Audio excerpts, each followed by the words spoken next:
Deputy Sheriff Marcus Holloway had been with the Fairfax County Sheriff's Office for 9 years when he responded to a neighbor's complaint that would destroy his career, land him in federal prison for 8 years, and cost the county $4.7 million.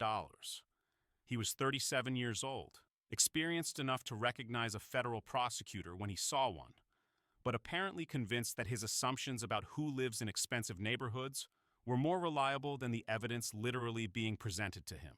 One Saturday afternoon in McLean, Virginia, he received a 911 call about a suspicious person breaking into a house in an affluent subdivision and confronted Amara Okonkwo, a 14-year Assistant U.S. attorney, who just returned from grocery shopping at her own home. What Holloway did next, ignoring her DOJ credentials, placing hands on her without cause, and threatening arrest for standing in her own driveway, would become federal evidence of deprivation of rights under color of law, and proof that even prosecuting federal crimes doesn't protect you from becoming the victim of one. A black woman in her late 40s, Amara Okonkwo, was unloading groceries from the trunk of her silver Lexus SUV in the driveway of her colonial-style home on a quiet Saturday afternoon. Her DOJ credentials were visible in the cup holder of her car. Her house keys dangled from her hand. No crime, no disturbance, no trespassing, just a federal prosecutor carrying bags of groceries into her house. But Deputy Holloway saw her through a filter, so distorted by assumptions about race and class, that he couldn't imagine a black woman as the legitimate owner of a $1.2 million home in one of Virginia's wealthiest zip codes. Before we continue, where are you watching from? If this is your first time here, please hit that subscribe button. Stories like these need to be shared, and your support helps us bring more truth to light. Brookhaven Estates sits along Georgetown Pike in McLean, Virginia, less than 10 miles from the U.S. Department of Justice headquarters. It's a subdivision of 47 homes built in the 1990s, each on lots of at least 1 acre, with mature oak trees lining the streets, and property values that start at $900,000 and climb past $2 million. The kind of neighborhood where residents include federal judges, senior government officials, Fortune 500 executives, and successful attorneys. Colonial facades, circular driveways, professional landscaping, and an unspoken understanding that everyone here has earned their place through career achievement and financial success.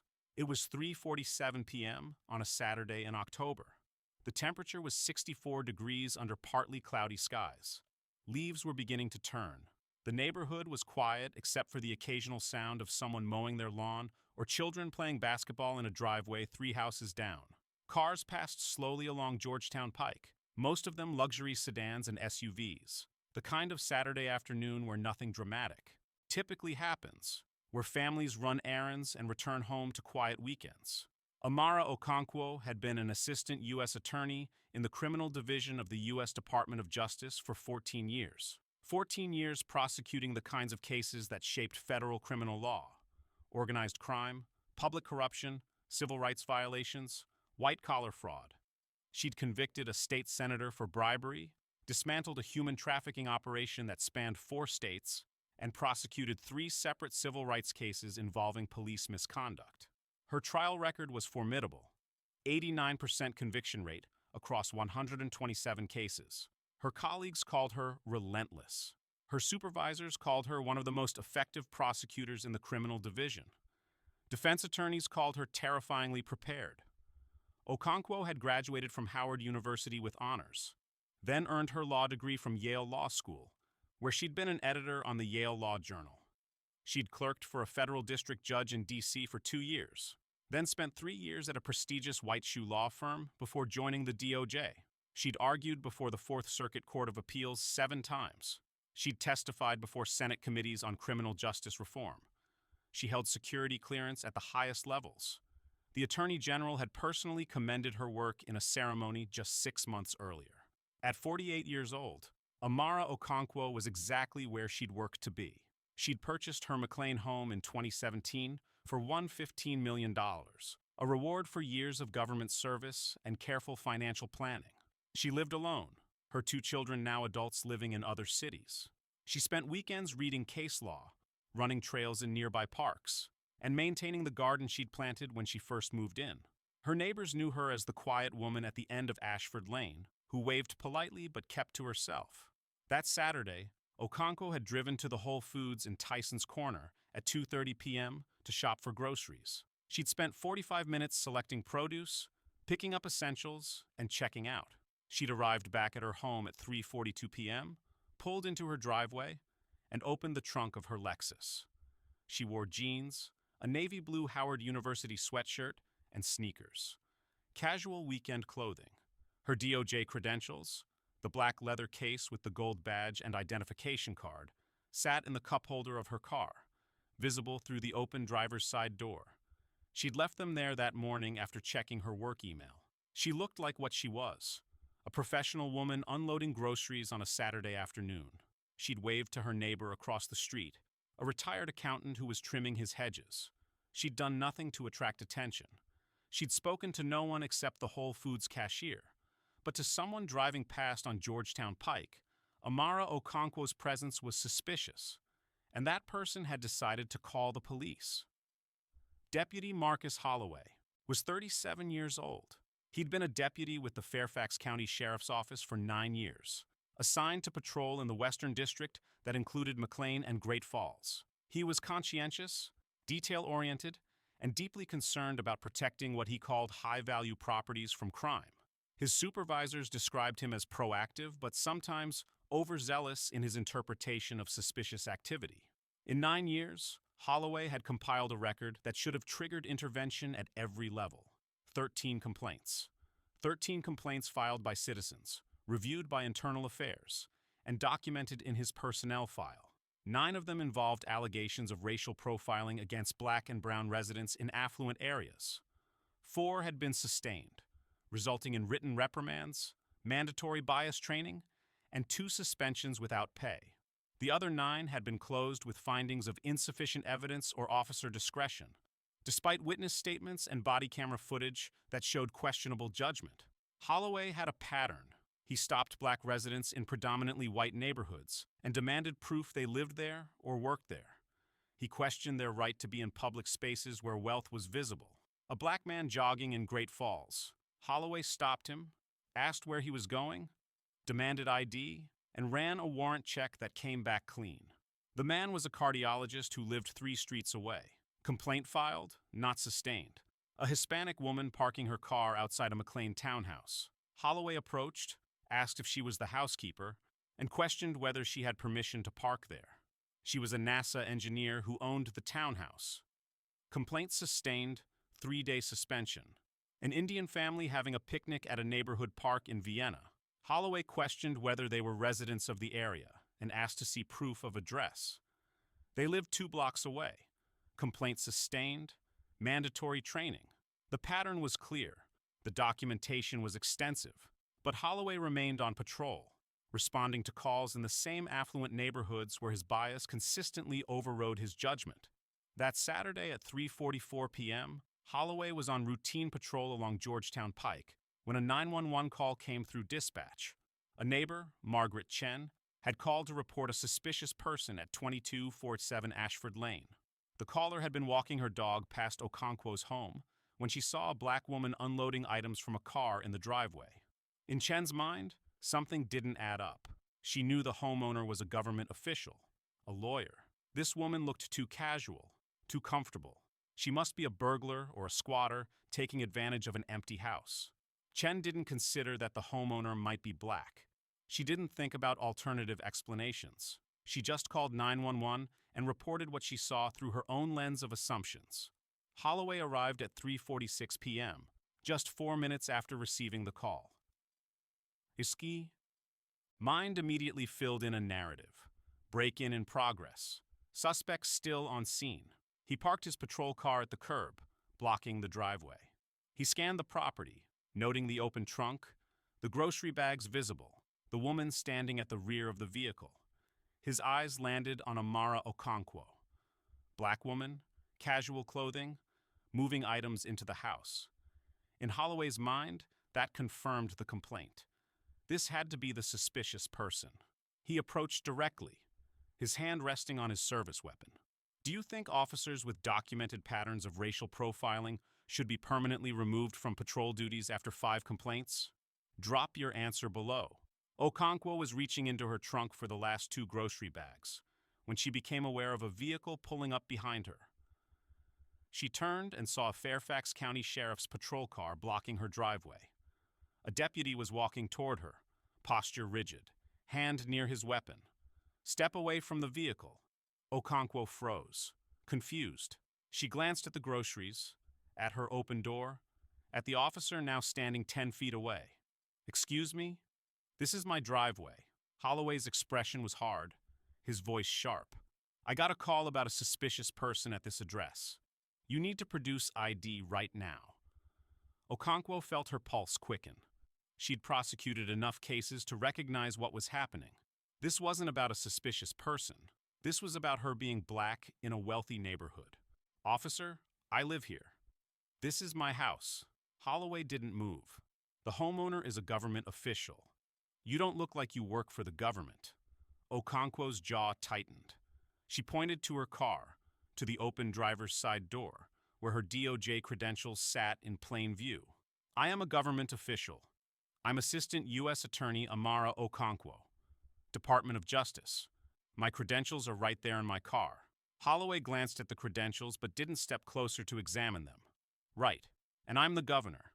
Step away from the car and put your hands where I can see them." This is where bias becomes impenetrable. Deputy Holloway had responded to a call about a black woman in a wealthy neighborhood. When he arrived, he saw a black woman in a wealthy neighborhood. Every piece of evidence after that, the DOJ credentials visible in the car, the house keys in her hand, the groceries clearly purchased at Whole Foods, was filtered through his initial assumption. He wasn't looking at a federal prosecutor returning home from errands. He was looking at someone who couldn't possibly belong in this neighborhood, couldn't possibly own this home, couldn't possibly be telling the truth.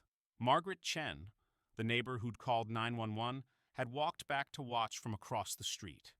2 other neighbors had come outside, drawn by the patrol car's presence. One of them, David Brennan, a retired accountant who'd lived on Ashford Lane for 23 years, recognized Okonkwo immediately. "Officer, that's Ms. Okonkwo. She lives there. She's been there for years." Holloway ignored him. He took a step closer to Okonkwo, his voice rising. "I'm not going to ask again. Hands where I can see them." Okonkwo raised her hands slowly, her house keys still dangling from her right hand. "Officer Holloway, I can see your nameplate. I'm telling you for the 3rd time. I am Assistant U.S. Attorney Amara Okonkwo. I work at Main Justice in Washington. I prosecute federal crimes. My credentials are in that car. I own this house. I have committed no crime. I'm asking you to verify my identity before this goes any further." Brennan called out again. "Officer, she's telling the truth. I've lived here for 23 years. That's her house." Holloway spun toward him. "Sir, step back or you'll be arrested for interfering." Okonkwo felt ice settle in her stomach. This deputy wasn't going to listen. He'd made up his mind. "I'm complying with your orders, deputy, but I'm also telling you that I'm a federal prosecutor. I'm standing in my own driveway, and you're violating my 4th Amendment rights." Holloway moved quickly. He grabbed Okonkwo's wrist, the one holding her keys, and yanked her arm down. "You're being detained for investigation." Okonkwo knew the law better than most people alive. She knew she had rights. She also knew that asserting those rights could get her hurt or killed. She chose documentation over resistance. "I'm not resisting. I'm asking that you verify my credentials before detaining me." Holloway twisted her arm behind her back, hard enough that Okonkwo gasped. He pulled her other arm back and secured both wrists with handcuffs. The metal was tight, biting into her skin. "You're being detained pending verification of your identity. I just told you my identity. My credentials are 5 feet away in my car." Brennan pulled out his phone and started recording. Another neighbor did the same. Margaret Chen, the woman who'd called 911, stood frozen on the sidewalk, her face pale. Holloway kept Okonkwo's arms pinned behind her back and walked her toward his patrol car. "This is a false arrest. I'm a federal employee. I've committed no crime. You're detaining me for standing in my own driveway." Her voice was steady, loud enough for the neighbors to hear, clear enough for any recording. "Everyone here is witnessing this. Deputy Holloway is arresting Assistant U.S. Attorney Amara Okonkwo for unloading groceries at her own home. Please record it. Please document it. Should officers face federal criminal charges for false arrest when they ignore readily available proof of identity? Let me know what you think. Sergeant Denise Ramirez arrived at the scene within 6 minutes. She was a 19-year veteran who'd worked internal affairs for 4 years and knew Holloway's complaint history better than anyone. When she saw him walking Okonkwo toward his patrol car in handcuffs, her stomach dropped. "Holloway, what's going on?" Holloway turned, still holding Okonkwo's arm. "Responding to a 911 call. Suspicious person.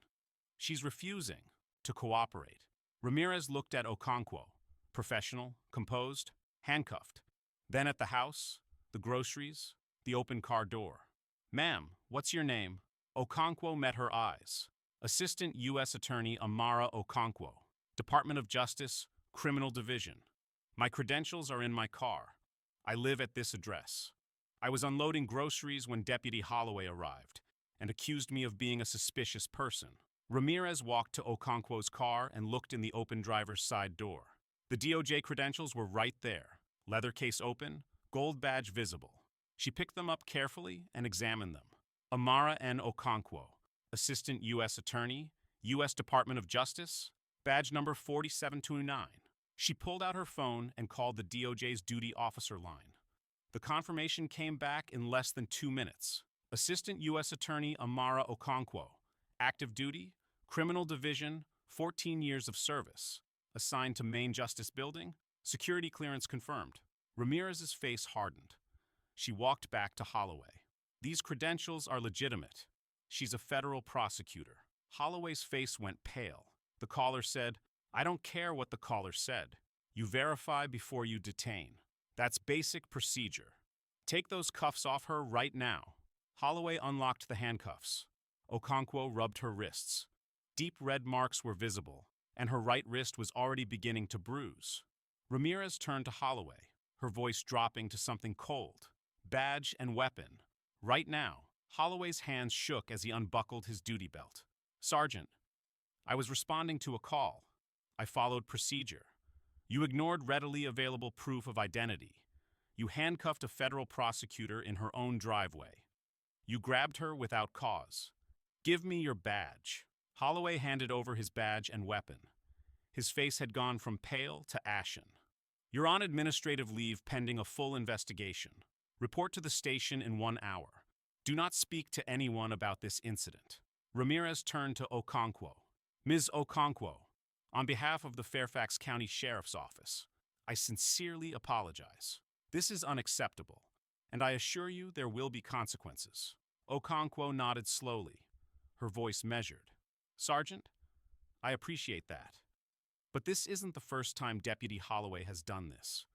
I'm going to request his complete personnel file. I'm going to document every witness statement.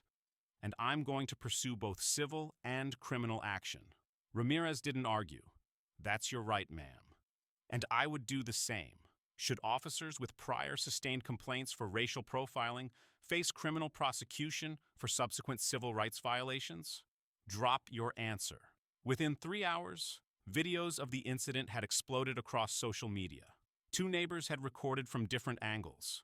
The footage showed everything. Holloway demanding Okonkwo step away from her car. Okonkwo explaining she was a federal prosecutor. Holloway grabbing her wrist, forcing her into handcuffs, marching her toward his patrol car while she remained calm and cooperative. Federal prosecutor handcuffed in her own driveway. By Virginia Deputy DOJ, attorney arrested while unloading groceries at home. She owns Virginia Deputy, with 13 prior complaints arrests. Federal prosecutor for standing while black. The outrage was immediate and universal. The Department of Justice issued a formal statement condemning the arrest and announcing that the Civil Rights Division was opening an investigation. The NAACP called for federal charges. The National Bar Association issued a letter demanding accountability. Holloway's career imploded within 48 hours. The Fairfax County Sheriff's Office placed him on unpaid administrative leave and referred the matter to the Commonwealth Attorney's Office for possible criminal charges. The FBI opened a federal civil rights investigation under 18 U.S.C. Paragraph 242, deprivation of rights under color of law. Holloway gave no statement. His attorney issued a brief comment. Deputy Holloway was responding to a 911 call and believed he was acting within his authority. We look forward to presenting his side of the story. But there was no side of the story that could explain away the video. Okonkwo contacted a civil rights attorney within 24 hours. The lawsuit, filed 3 weeks later, named Deputy Marcus Holloway, Sergeant Denise Ramirez for supervisory failure, despite knowledge of Holloway's complaint history and Fairfax County. The claims were comprehensive: false arrest and unlawful detention without probable cause, violation of Fourth Amendment rights against unreasonable search and seizure, violation of 14th Amendment equal protection rights, racial profiling and discrimination, excessive force, unnecessary handcuffing and physical contact, assault and battery under color of law, intentional infliction of emotional distress, failure to train, supervise, and discipline officers with documented patterns of discriminatory conduct. The complaint detailed Holloway's complete record: 13 complaints over 9 years, 9 involving allegations of racial profiling, 4 sustained with minimal consequences, all documented in internal affairs files, all ignored by a department that kept returning him to patrol. Fairfax County's attorneys reviewed the case and reached the conclusion that every lawyer involved already knew: indefensible. The videos were clear. The witnesses were credible. The DOJ was involved. The FBI was investigating. The complaint history was damning. The county settled 14 months later, paying $4.7 million to Amara Okonkwo. The settlement included an agreement to implement comprehensive reforms: independent review of all complaints related to racial profiling, mandatory removal from patrol after 3 sustained complaints, quarterly pattern analysis of all deputies' stops and arrests, and civilian oversight board with subpoena authority. Holloway was terminated 6 weeks after the incident. The termination letter was final.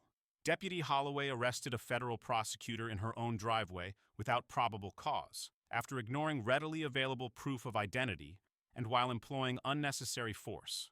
Despite 13 prior complaints and 4 sustained findings of misconduct, Deputy Holloway continued to demonstrate a pattern of racially discriminatory policing. His employment is terminated immediately. But termination wasn't the end. The U.S. Attorney's Office for the Eastern District of Virginia brought federal charges under 18 U.S.C. Paragraph 242, willful deprivation of civil rights under color of law. The indictment alleged that Holloway, acting under authority as a law enforcement officer, intentionally deprived Okonkwo of her constitutional rights by detaining her without probable cause based on her race. The case went to trial. The evidence was overwhelming. Body camera footage showed Holloway ignoring the DOJ credentials. Witness testimony confirmed Okonkwo's calm cooperation. Holloway's personnel file documented the pattern. The jury deliberated for 4 hours. Guilty. Federal guidelines recommended 10 years. The judge, considering Holloway's lack of remorse and his documented pattern of conduct, sentenced him to 8 years in federal prison. No parole. No early release. Marcus Holloway, 37 years old, began serving his sentence at FCI Cumberland in Maryland. His law enforcement career ended with a federal conviction. His name was permanently entered in the National Decertification Index. Okonkwo testified at Holloway's sentencing hearing. Her testimony was powerful and precise.